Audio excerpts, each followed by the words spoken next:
Okay, we will now call the Common Council meeting of October 5th, 2021 to order. Roll call, please. Alderman Kirkowski. Here. Lurick. Here. Dukniak. Here. Tillman. Here. Gale. Here. Guzikowski. Here. Would all rise for the Pledge of Allegiance, please? Doug, will you start us off? I pledge allegiance to the flag of the United States of America and to the republic for which it stands, one nation, under God, indivisible, with liberty and justice for all. And that will bring us to the minutes of September 21st, 2021. If you'd all take a moment to take a look. If there's any discussions, questions, corrections, or errors. And when you're satisfied there's none, motion, please. Kirkowski, make a motion to approve the minutes of September 21st, 2021. Oracle, second. Roll call. Alderman Lurick. Aye. Dukniak. Aye. Tillman. Aye. Gale. Abstain. Guzikowski. Aye. Kirkowski. Aye. And that'll get us to the recognition portion of tonight's meeting. First is a mayoral proclamation for White Cane Safety Day, which happens this October 15th. Catherine, would you please read that in the record? Certainly. White Cane Safety Day, October 15th, 2021. Whereas White Cane Safety Day is a national observance in the United States celebrated annually on October 15th of each year since 1964. And whereas significant visual impairment affect approximately 100,000 Wisconsin residents, and whereas the majority of these persons use travel aids, such as a white cane or a service animal, to get around public streets and sidewalks and places of public accommodation. And whereas these travel aids are universally recognized as symbols representing vision loss, and whereas Wisconsin's white cane law requires that motorists come to a full stop before approaching closer than 10 feet of a pedestrian who is using a white cane or service animal. Whereas careful driving and fully stopping when pedestrians are in the crosswalk is beneficial to all residents, including children, elders, and people with disabilities. Now therefore be it resolved that I, Daniel J. Bukevich, Mayor of the City of Oak Creek, do hereby proclaim Friday, October 15th, 2021 as White Cane Safety Day in Oak Creek, and hereby also acknowledge the importance of pedestrian safety year-round. Dated this 5th day of October, 2021. Great, thank you, Catherine. Anybody from council, anything to say? No.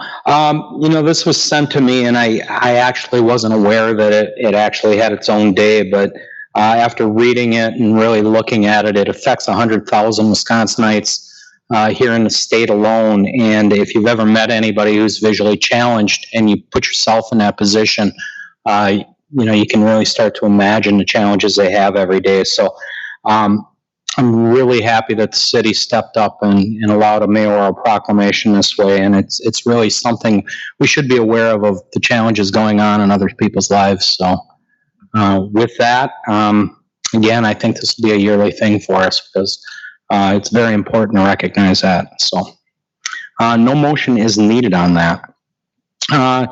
Next mayoral proclamation is for Cybersecurity Awareness Month, and October is Cybersecurity Awareness. And here to read a proclamation is our clerk, Catherine. Goes on a little bit. It does.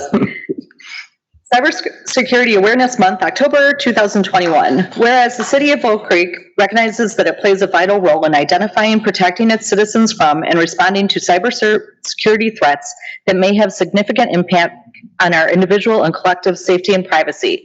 And whereas critical infrastructure, i.e. financial services, educational institutions, energy, telecommunications, transportation, utilities, healthcare, and emergency response systems, etc., is increasingly reliant on the support of information systems and technologies. And whereas cybersecurity education awareness is crucial for everyone, including large corporations, small businesses, financial institutions, schools, government agencies, the home user, and anyone who connects to the internet, be it with a computer, mobile phone, or other internet-connected device.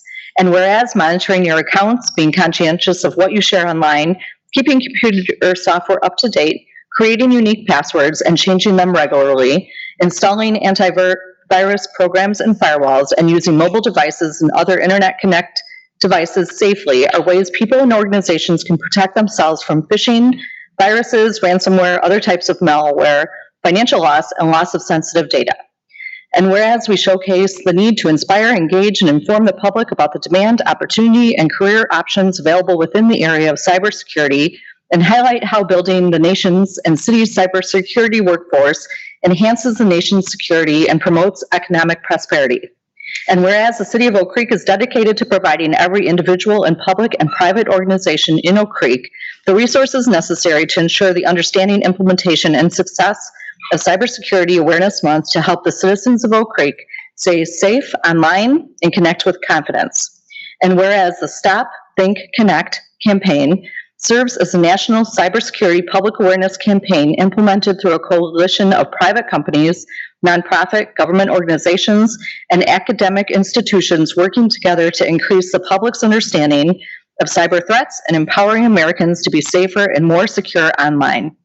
And whereas the National Institute of Standards and Technologies Cybersecurity Workforce Framework is a free resource to help organizations, both large and small, public and private, improve their cybersecurity practices through a practical approach to addressing the ever-evolving cybersecurity threats and challenges. And whereas the maintaining the security of cyberspace is a shared responsibility in which each of us has a critical role to play, and awareness of essential cyber hygiene will improve the security of city's information, infrastructure, and economy. And whereas the city's cybersecurity awareness program was established in 2018 to enhance and protect the city's cybersecurity ecosystem. And whereas the federal government of the United States of America, the U.S. Department of Homeland Security Cybersecurity and Infrastructure Security Agency, the Multi-State Information Sharing and Analysis Center, the National Association of State Chief Information Officers, and the National Cybersecurity Alliance all recognize October as Cybersecurity Awareness Month. And all citizens are encouraged to visit these websites, along with the City of Oak Creek's award-winning cybersecurity website and the Stop, Think, Connect campaign website, or to learn about cybersecurity to put that knowledge into practice in their homes, schools, and workplaces and businesses. Now, therefore, be it resolved, the Mayor and the Common Council of the City of Oak Creek do hereby proclaim that the City of Oak Creek is officially supporting Cybersecurity Awareness Month 2021, passed and adopted this 5th day of October 2021. Thank you, Catherine. Welcome. Steve. Mayor, I'm sure some don't know about this, maybe some do, but those of us that spend time on Facebook are often see these questions that say, what's the name of your first dog, or the first car that you owned, or other somewhat innocuous questions, but those are questions that are often used for your security questions for various websites. So having done cybersecurity investigations, my thought process and my suggestion is just ignore those things, because you open up the door for potential issues. Just thought I'd share that. Thank you. Anyone else? This was another awareness issue going on that was brought to our attention by no less than our IT department. And our IT department is critical here, not only here, but everywhere. I mean, cybersecurity protects our infrastructure. Personally, it protects you, your banking accounts, you name it. Our IT department is connected to every single department here. And most people take it for granted. And then when it doesn't work, then all of a sudden it's an emergency. And usually it's caused by somebody not purposely doing it, but by a cyber attack or a phishing scam. So our IT department is diligently working with staff every month to train us on what this is about. But in today's world, it's vital that everybody realizes how to protect themselves, because really nothing works without this stuff. So it's something we're going to go forward with and recognize every October. I want to thank Kevin and his staff for bringing it to our attention. And again, the more we're educated on this, the better off we're going to be as on the whole as society. You can see what it did to some of the infrastructure earlier this year with gas supplies in the South and things like that. So this stuff's going on daily. And quite frankly, I would have to defer to an IT guy, but I would have to say they defeat some cybersecurity issues every single day right here within the Oak Creek system. So I want to thank the entire IT department. Great job. Again, they kind of operate behind the scenes, but nothing happens about them. So congratulations, and thank you for bringing it to our attention. So with that being said, we will move on to our first public hearing. That is item 6.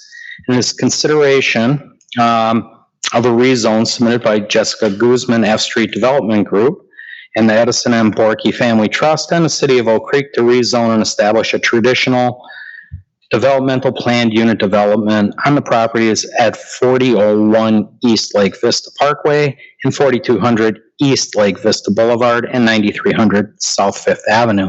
Catherine, would you properly read that into the record, please? Certainly. Public hearing number 1 is to consider a request submitted by Jessica Guzman, F Street Development Group, Edison M. Berkey Family Trust, and the City of Oak Creek to rezone and to establish a traditional neighborhood development, planned unit development on portions of the property at 4001 East Lake Vista Parkway, 4200 East Lake Vista Boulevard, and 9300 South Fifth Avenue. The applicant is F Street Development Group, Edison M. Berkey Family Trust, City of Oak Creek. Property owners, City of Oak Creek and Edison M. Berkey Family Trust. There follows the legal description. Date of notice is September 8th, 2021. Catherine and Doug, want to bring us up to speed? Thank you. Good evening. Thank you. Good evening. I am Doug Seymour. I'm the Director of Community Development for the City of Oak Creek, and this is a public hearing on a request to rezone the properties at 4001 East Lake Vista Parkway, 9300 South Fifth Avenue, and 4200 East Lake Vista Boulevard to a traditional neighborhood development, planned unit development, more often or more commonly known as Lakeshore Commons. And I know that the council is familiar with all the work that has taken place with respect to the entitlements for this public-private partnership along the lakefront. This rezoning is a big part of that. And the rezoning to this newly created traditional neighborhood development district with the planned unit development overlay really is a major milestone in the entitlements for this project, which allows for the closing, which we expect in days, weeks, maybe days, and the eventual start of construction on this this project this fall. If you've been by there, you've seen the construction fence going up there. So we're very excited that we've gotten to this point in a cooperative manner, and are very excited that we've been able to work with our partners in the development community to craft a set of conditions and restrictions which we feel will provide for a neighborhood, a traditional neighborhood that we really haven't seen that necessarily in Oak Creek, or for that matter in the Milwaukee area. These things do occur in places in the south and the west, but this is truly unique with respect to the City of Oak Creek and the Milwaukee area, and probably for the most part Wisconsin as well. So with that, you got the general development plan before you, and let me preface this by saying, I mean, this is a public hearing, and what I'd like to do is maybe just introduce this a bit and then open it up to the public hearing. So don't let me finish my comments without reading that into the record there. So appreciate that. But the 717 unit plan, and you have the general development plan in front of you on the screen right now, and I'm not sure why you're seeing that portion of my screen, because it's not on there, but that's weird. So I'm not sure if this will advance or not. It will not. And this happened at Plan Commission as well.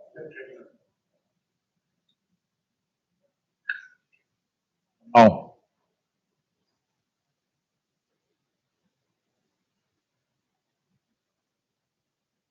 Let me, while we're trying to work on that, let me just kind of verbally explain to you. And it's a mix. It truly is a neighborhood, and it's a mix of housing types, which includes traditional multifamily, townhomes, 2 and 3 unit multifamily villas, as well as single family villas, all in the condominium setting within these properties that are being sold to F Street by the city.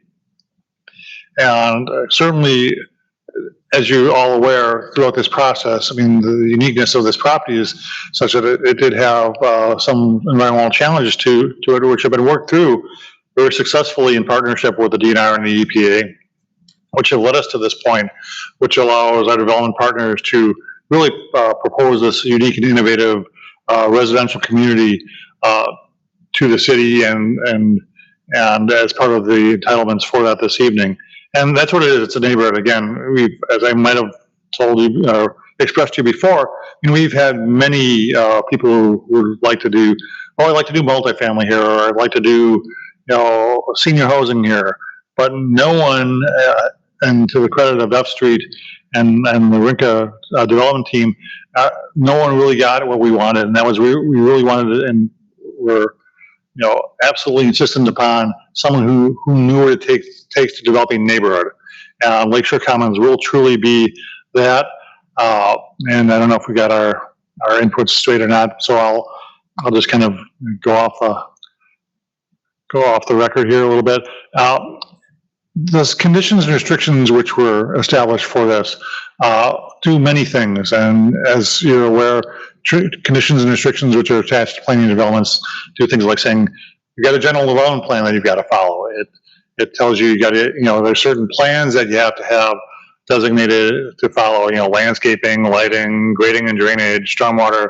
That's all in there. I mean, all the traditional elements of planning and development are in the set of conditions and restrictions. But given the unique circumstances of this development, there's also some kind of intricacies and nuances to this with respect to the different regulations that need to be followed throughout in order to conform with the different requirements of the DNR and the voluntary party liability exemption and the post-closure modification. So there's a lot of, at every step of the way, the enforcement and the integrity of those capped areas and that cleanup is woven into these conditions and restrictions, such that you'll notice that while there is for sale product here, there are all condominiums, in addition to the rental product, which is going to be in the multifamily buildings. And the reason for that is, no one person is going to own a lot, for instance. I mean, it's all going to be a master condominium association, so you'll own your unit. Sorry, glad. But that the whole common areas are going to be maintained by one, essentially a condo owners association, and that does a few things. That really safeguards the city such that we don't have individual owners who plant gardens or plant trees or things that typical homeowners do in your yard. And we just, given the uniqueness of that development and of the conditions of that, we really need to make sure that developers knew that preservation of the environmental safeguards on that was paramount. So we'll appreciate that. The project itself is in 3 phases, and I don't have the exact numbers for you, and I've got an exhibit that does, but, oh, there we go. There you go. Cybersecurity saved the day again. I wouldn't give them that much credit yet. We'll see. We'll see about that.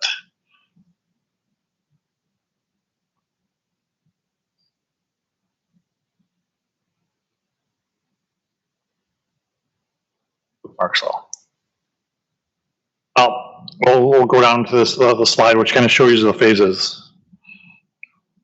Hopefully, there we go.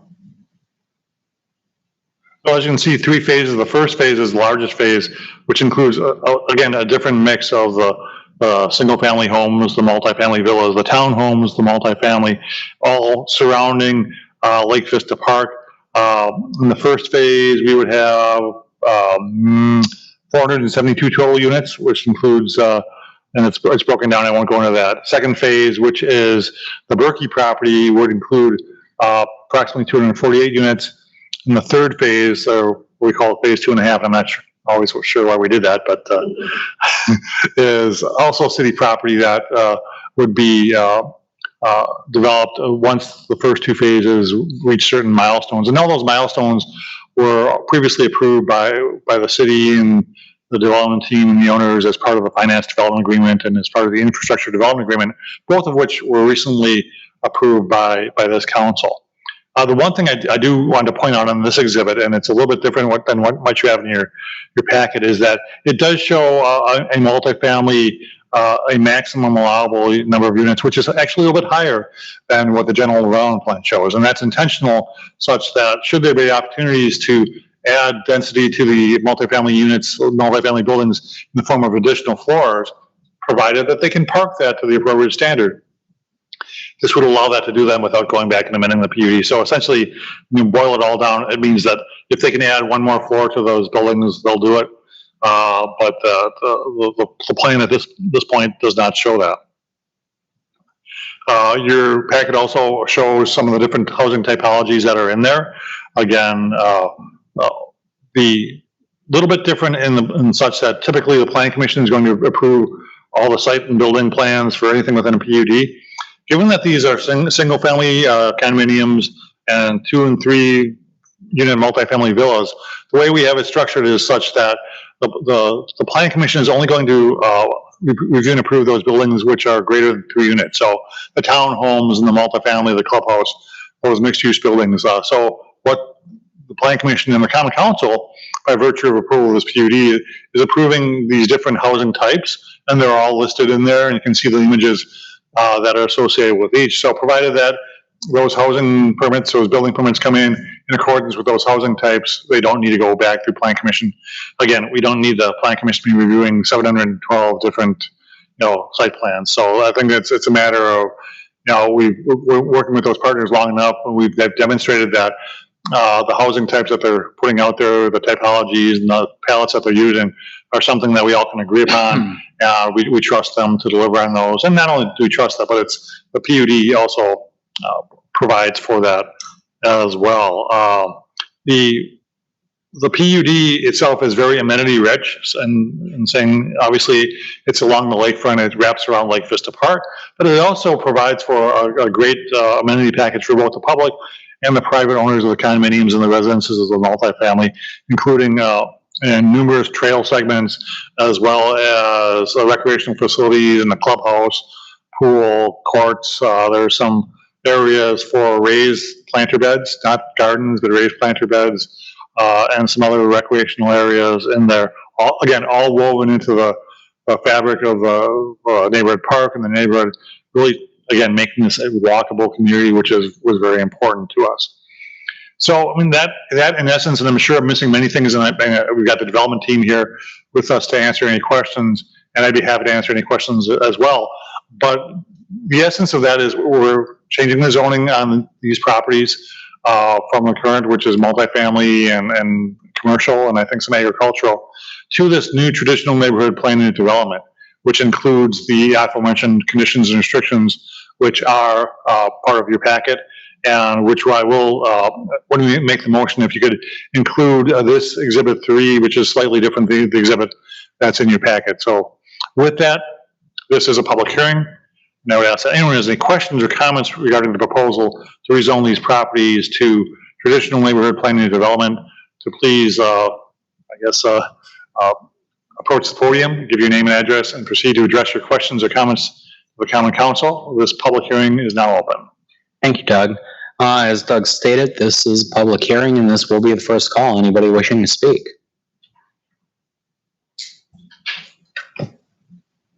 Second call. Anybody wishing to speak? Third and final call. Anybody wishing to speak, please approach podium, give your name and address. Seeing no one approaching, we will close the public hearing and move on to item 7, which is consideration of the ordinance to rezone that traditional neighborhood development plan unit development on the properties that were previously listed. We'll open it up. Council? Nothing. Alderman Dukniak, 3rd District. Doug, I'm sure you know the answer, and we may have already discussed this. I just forgotten about it, though. There was discussion in the past about city services that we, the city, will provide this development. Plowing of the city streets. Did we determine who's going to be responsible for the alleyways of the development? So good question, Alderman. The exhibit that you have here is kind of washed out. I apologize for that. We need to get that in a little better shape. But a good portion of the roadways, there are a bunch of different types, and you can see all the cross sections in there, will be public. But the alleyways themselves, and actually Road 7, which is in the southeastern portion of the development, will be private and will be maintained privately, such that, I mean, while yes, the city services will be required for the main roadways, the public streets, and we're also taking on some maintenance responsibilities for the stormwater basins and some of the trails, I believe. But the areas which really don't fit in with kind of what our mission are with respect to some very narrow alleys that we aren't really well equipped to service, that will be all handled privately through the Condominium Owners Association. So garbage pickup, for instance, will be private. And snow removal in those alleys and private roads will be private. But there will be, there still will be some maintenance responsibilities for the public, all spelled out in that, I think the purchase and sale agreement and the development agreement, and these conditions and restrictions. Thank you. Greg? I'll just touch briefly on discussions at planning. We did discuss this in length. Some of the big concerns that came up, number one was the snow removal. As Doug explained, it'll be privately cleaned up in the alleyways, and they do have areas to store the snow between the houses. So they did address that concern. Another concern that came up quite a bit was the parking. The individual units do have garages attached, so they have parking that way. There's street parking, and then the parking lots are actually assigned parking, I believe, because there was concern over events at the park and people just parking wherever they can find spots. But that will be enforced, and there will be numbered spots in the surface lots around the multifamily units.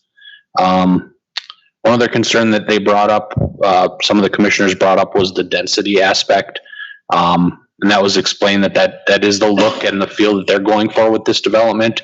It does fit any density requirements for the traditional neighborhood development.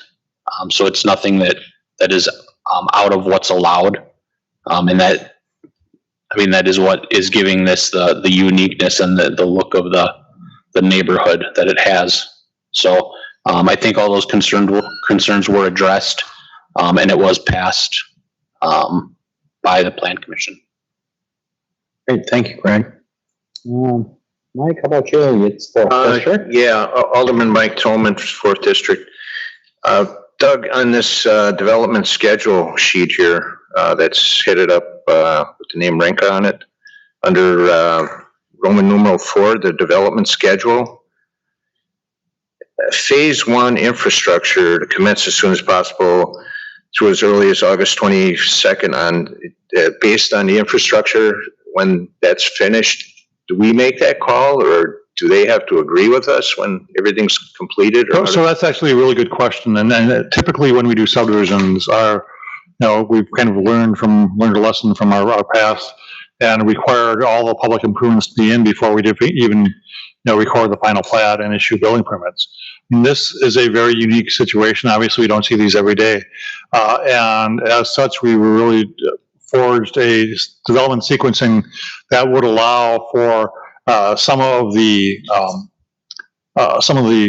condominium plat, for instance, and some of the vertical construction actually to take place prior to the dedication of the right-of-way, which typically we would never do. So this is a big deal for us, and we feel that we've got the working relationship with the development team, and the city engineer has the power that's necessary to make sure that whatever permits are being issued are being done in a safe manner, which allows for to maintain appropriate access for emergency vehicles, for construction vehicles. But at the same time, again, we don't want to, and nobody wants to create a situation that's unsafe. Nobody wants to create a situation where the end users being put in a position where they don't have the services and certainly the access to those properties. So while it's a rather unique development sequencing for us, it's something that we're comfortable with, and I think that we're, again, utilizing really pretty heavily on the city engineer to make those kind of calls. We want to make sure that we're able to serve this during the construction phase, and to provide the public safety and really to make sure that the site itself is safe, so that we don't have, a lot of different condominium owners coming in there and trying to find their lot and things of that nature. So I think from my perspective, and certainly Mike's able to chime in if he wants to, we're comfortable with the development sequencing. And obviously it's to their incentive to get in there and get these things built so they can sell them. That's pretty obvious. What about the end game? Is there any, once they start building, do we have any hard dates as far as? Yeah, we do, and I I must confess, I'm not as familiar with the finance development agreement. That was kind of Andrew's territory, which establishes those benchmarks that they need to meet before they can move on to phase 2 and phase 2.5, but they are in there. What happens? Are there any penalties if they don't meet they don't get a lot of the financial incentives that were being offered as part of the. I don't see that in here, but and it wouldn't be. This typically handles this handles the kind of the what you see on the ground. That's why we have the separate documents cover the finance development agreement, the terms of the deal, the purchase and sale agreement, as well as the infrastructure development agreement. It's obviously a very complex project, and we're trying to break it down into little bits and pieces that we can manage and we're familiar with, so that we do have those safeguards in place, and we feel comfortable that even though there might be some deviations from the code requirements, as is typical and customary in a PUD, that we've got the documents and the regulations and agreements in place to manage the project. Right. Let's see, I had one other question here. Oh, no, just a statement on the notes from the Planning Commission meeting. They were well done. I actually had quite a few questions, but I think the Planning Commission vetted this thing out very well. Nice job. As Greg said, the discussion went on pretty lengthy, as well, staff's explanation, and then of course the applicant came up and clarified a lot. So we spent quite a bit of time on it, and again, it was something we've never really seen before. As Doug said, in the PUD, all that stuff was in there. Stormwater management was the new traditional neighborhood that we really had to wrap our head around.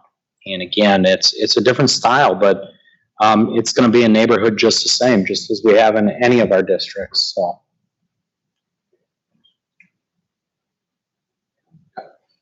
Doug, maybe let's just discuss the planning. I don't know.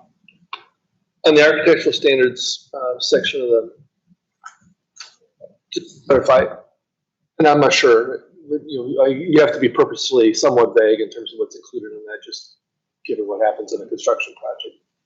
But given the potential scope of this and the length of construction, I'm wondering what happens over the shift of time, architectural standards, technology, economics, drive changes in what's shown here, listed here, or contemplated.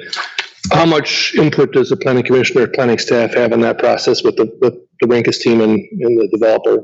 Sure, another good question. So with respect to the single family, the multifamily villas, less so, but recognizing that the planning commission still has to approve the townhomes and the multifamily and the clubhouse, they'll have ultimate approval authority over those buildings. And in the PUD, will actually be a palette of materials that are allowable for single family. I see there's some. And a palette that's allowable for multifamily.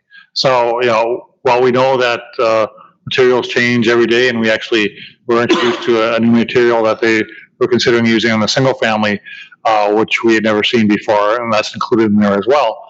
But given what we expect to be the pace of development happening at this, I don't see any sea changes in materials that are going to be having in the next 3 or 4 years, which we don't want it either. But we've seen it in one other higher end subdivision, very near this. The Bluffs went through a process where you had to recalibrate and reconfigure and redo standards that we had previously approved. So I just want to make sure we have enough flexibility and enough teeth in that to make sure we can address that. As we're redoing some of the zoning ordinances, some of that's getting addressed along the way. So the LP siding and the cement fiberboard, these were things that were just kind of dated within our own zoning code, and staff's been working at that. as Doug said, at the speed they're going, probably won't change. The uniqueness of this whole development, though, is if we're all building the same home, so to speak, villa, I can pick out the palette I want and upgrade and have brick or whatever's in that palette of materials, and you may choose something differently. So it's not like they're going to be cookie cutter. Each one's going to be the preference of the owner. Yeah, but given how close everything is, the neighborhood and the continuity is important, so. It is, and that's why, I mean, we've got the palette, but there's another layer, right? Yes. It's the master condo association, which is essentially the developer, has its own set of rules as far as, what can and can't be built next to each other. So for instance, we had a model that everybody falls in love with. Well, we're not going to have a whole block filled with that model because that really doesn't fit the goals of the objectives of that neighborhood, make it diverse, right? So there are certain things that you can do within that basic model to change things so that we don't have, 10 of the same style on the same block. So that will be governed by the condo association. The plan commission will need to see those condo declarations as part of the PUD.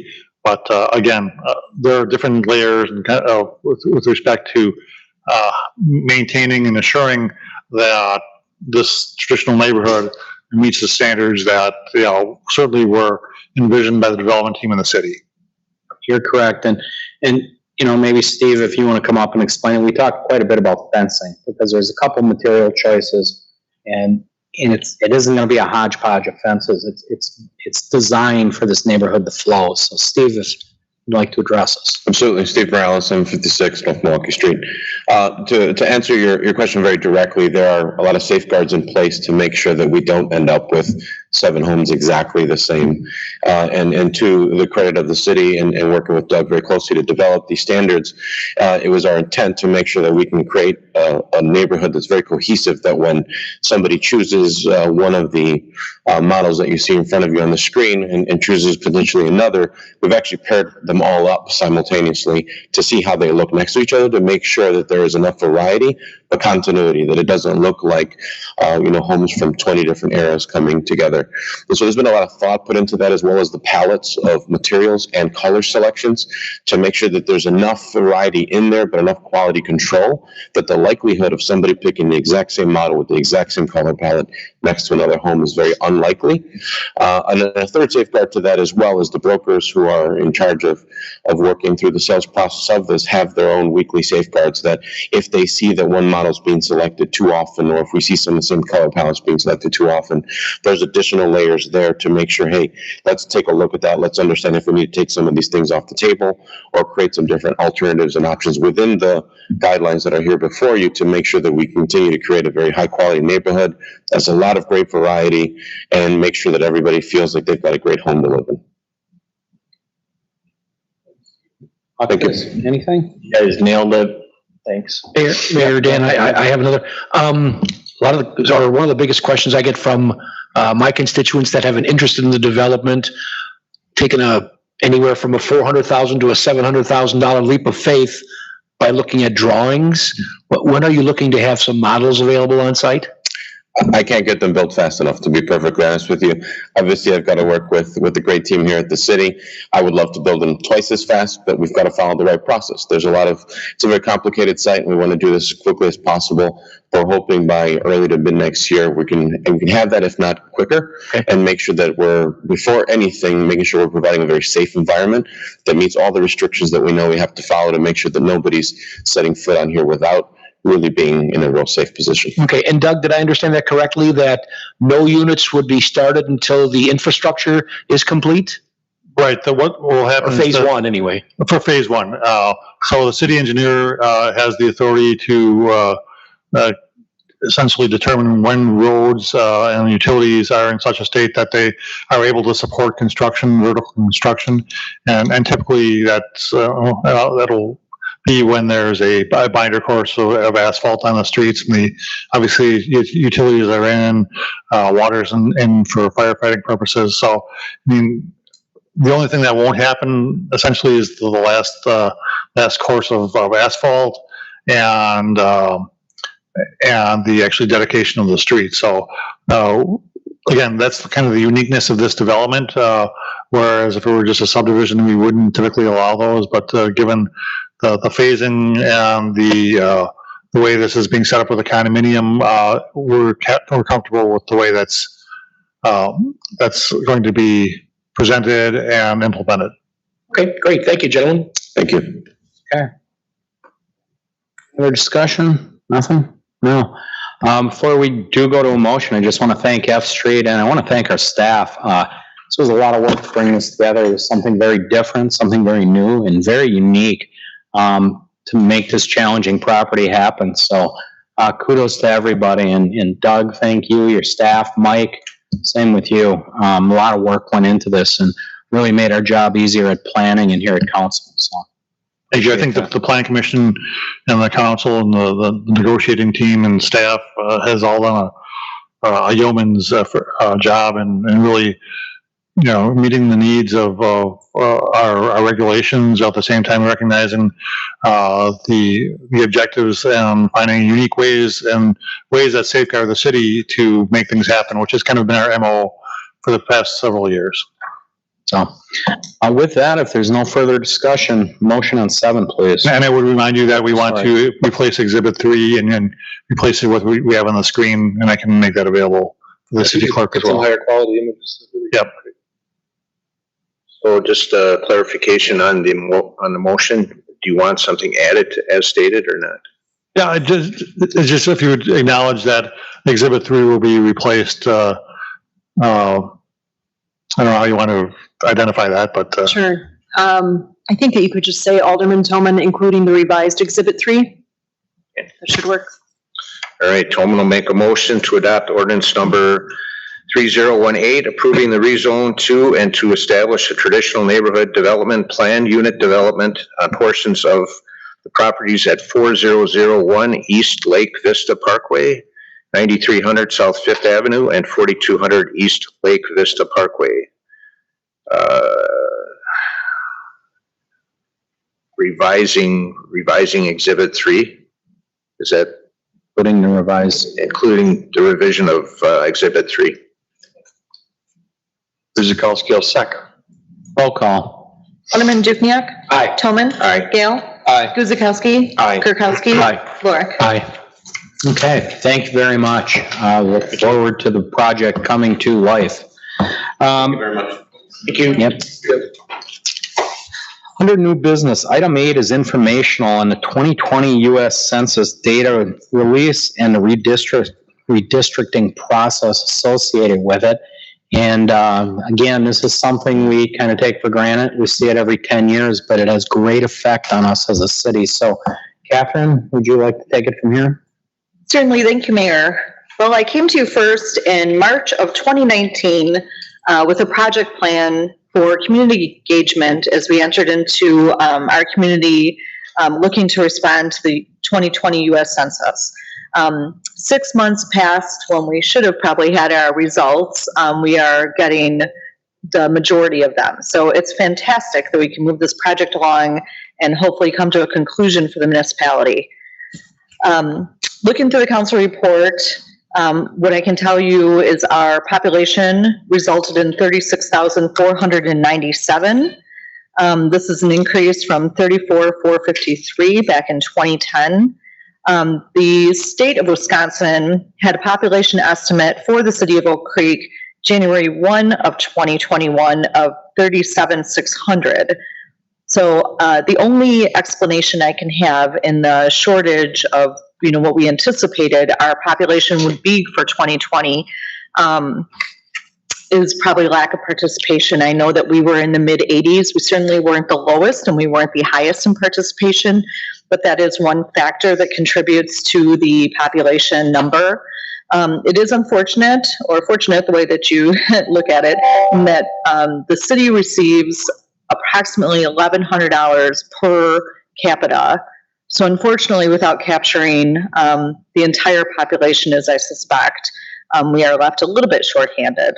And I do also want to mention that no population included after 2019. So any developments that were post October of 2019 aren't reflected in that population. So if you think back over the past year and a half, almost 2 years of development, really 2 years of development in the city, across the street here, we had some, much in District 3, Arbor Circle, that entire area, Drexel Ridge, none of those along 27th Street. There are a lot of different areas within the city that aren't included in this populous number. So tonight before you is just a really brief synopsis of some of our results as they came back. Really no surprises in our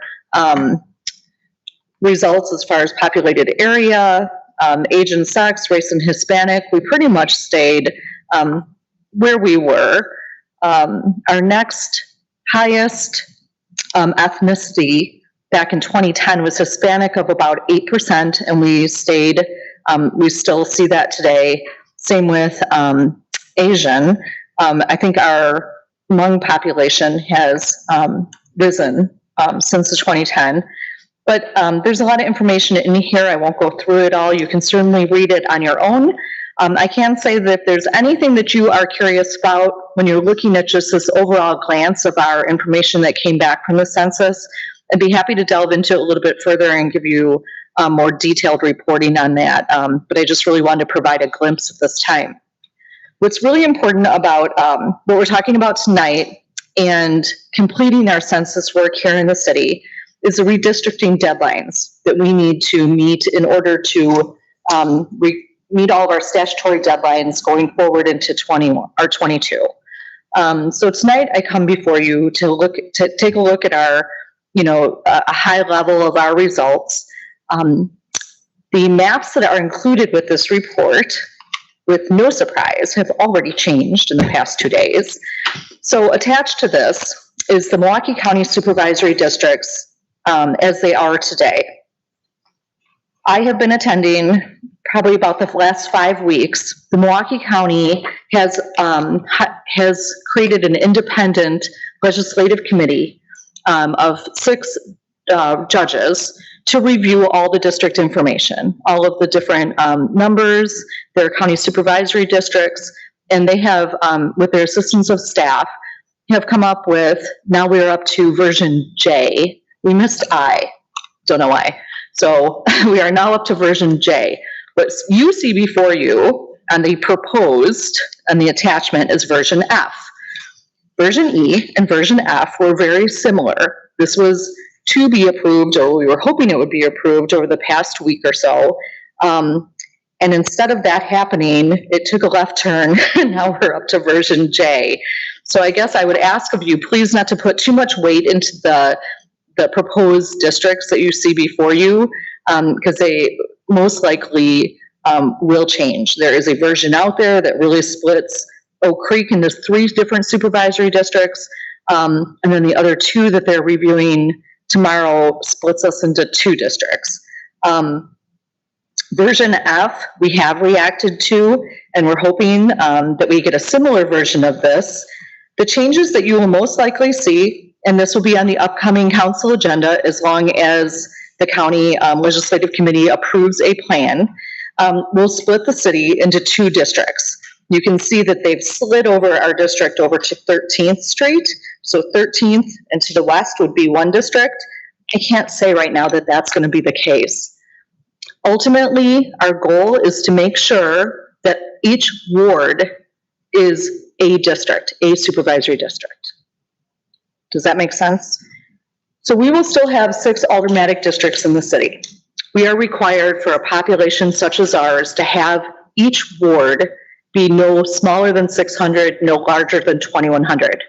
We're fine, we have that. What is concerning is with aldermanic districts, we vote currently by district ballots. If there's a supervisory race, currently we have split districts for that, split ballots within a district. With our population growing, we now need to create a ballot for each ward within the city. So we're hoping to maintain the wards at 19. District 6 has 4 wards, the rest have 3. But where you will most likely see a change, and we'll give you 2 options going forward, is along that District 1, 2, and 6. There will be small areas that either shift left or right or up and down to accommodate the new wards. One of the reasons why we have to stay on the timeline, and we're hoping that the legislative committee approves something within the next week, is that we are required to publish our new district ward boundaries by the end of November. As you know, in spring of 2022, Aldermanic District 2, 4, and 6 would be up for re-election, the Aldermanic districts. And in order to pull nomination papers and to run for an office December 1st, we need to publish those wards and boundaries so that obviously an intended candidate understands what population they're representing.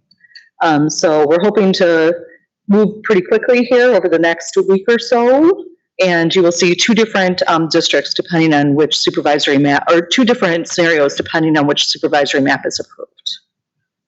Does anyone have any questions about the census? A lot. It is a lot. Good explanation. Questions, comments? Just have one quick question. Typically happens, it's not specifically just the aldermanic districts, but the county supervisor districts as well. If they redraw district lines and either the supervisor or the alderman no longer lives in the district. Ding, ding, ding, ding. So I want to tell you that you are welcome, because one of my first goals when I was looking with Greg, who was helping me with the mapping, was to make sure that we didn't do that to any of you. So should that occur in the county supervisor, yes, you would have to reside in the district that you represent. So I think that's why we're up to version J, is that there was quite a bit of movement in the Milwaukee County. They pushed Supervisory 8, that district, way up in the middle of Milwaukee County. So there will be many positions, and from even up to version J that I've seen, we will have new representation here in the city of Oak Creek either way, because I don't think that the existing supervisors will remain for us. And yes, they will need to rerun for a position. Oak Creek is good. Anybody else? Once again, our turnout for census was about 80%. About 85%. 85. Yeah. Which is good, but again, everybody that didn't reply to it did cost the city funding. And, just, Mayor, to note that during a pandemic, we're still on the higher end for turnout. We are for every election. Our voter participation is higher traditionally than the county or the state. Very proud of that fact. I think people are very engaged in the city of Oak Creek. So it's somewhat disappointing, but overall, I would still say that we did fairly well during a pandemic for census turnout. I know you started very early and you really did a nice job early on. So we were, at all reports at ICC, we were very much ahead of the game countywide. So kudos to you. So, any other questions before we move on? Okay, thank you, Catherine. Welcome. Appreciate that. That'll get us to fire, and that's item 9, and that's consideration of a resolution approving an intergovernmental cooperation agreement between the city of Oak Creek and the city of Franklin for a shared full-time fire inspector. I don't see anybody with us from fire, but basically the premise. Oh, go ahead, Max. Max Gagan, Assistant City Administrator and Comptroller. So before you tonight is an intergovernmental cooperation agreement between the cities of Oak Creek and Franklin for a shared full-time fire inspector. And this process really began in the latter part of 2020. So in the 2021 budget, there was funding included for a part-time fire inspector position. That was $29,000. We have not filled that position yet this year.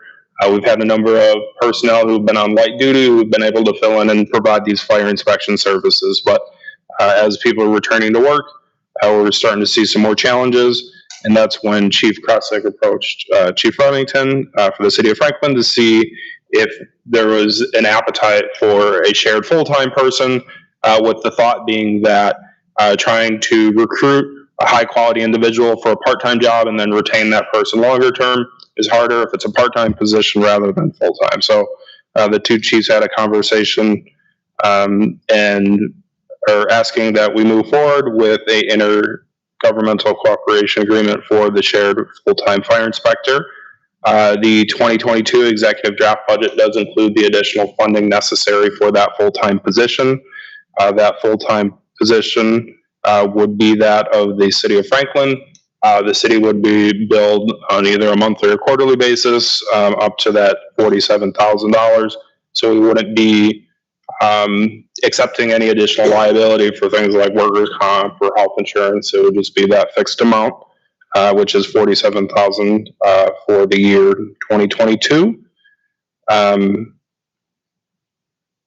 And certainly, I think when I had a conversation with Chief Kresick, he believes that if there's any details that need to be worked out between the city of Franklin and the city of Oak Creek, they're confident they can overcome that. And it sounds like both chiefs have a shared vision for what they're looking for in a fire inspector program, certainly being more fire prevention and community education than, say, a heavy hand. So ultimately, that shared vision for this position is what's going to make a successful partnership for the two communities. So with that, I'm happy to answer any questions the council may have. Great. Thank you, Max, for that update. It's great. Anybody? Kind of straightforward. Okay, great. Thank you, Max. Motion then on 9. Gail move to approve resolution 12268-10052, approving an intergovernmental cooperation agreement between the city of Oak Creek and the city of Franklin for a shared full-time fire inspector. Guzekowski will second. Roll call. Alderman Toman. Aye. Gale. Aye. Guzekowski. Aye. Kirkowski. Aye. Lorik. Aye. Dukenyak. Aye. And item 10 is our summarized treasurer's report for the accounts ending August 31st, 2021. Unfortunately, Barb could not be with us tonight, but if you do have questions, I'm sure Max could stand in adequately. So if you have anything, if not, I encourage you to reach out to Barb. Okay, seeing none, we will move on to item 11, which is the License Committee, which I will turn over to Alderman Kirkowski. Thank you, Mayor. I trust everybody's had an opportunity to review the License Committee report on tonight's agenda. Does anybody have any questions, cares, or concerns? Seeing none, Kirkowski make a motion to grant the various license requests as listed on the October 5th, 2021 License Committee report. Dukenyak, second. Roll call. Alderman Gale. Aye. Guzekowski. Aye. Kirkowski. Aye. Lorik. Aye. Dukenyak. Aye. Toman. Aye. And item 12 is our vendor summary report for the week of September 29th, 2021. Everybody, please take a look, and if there's any questions, feel free to speak up.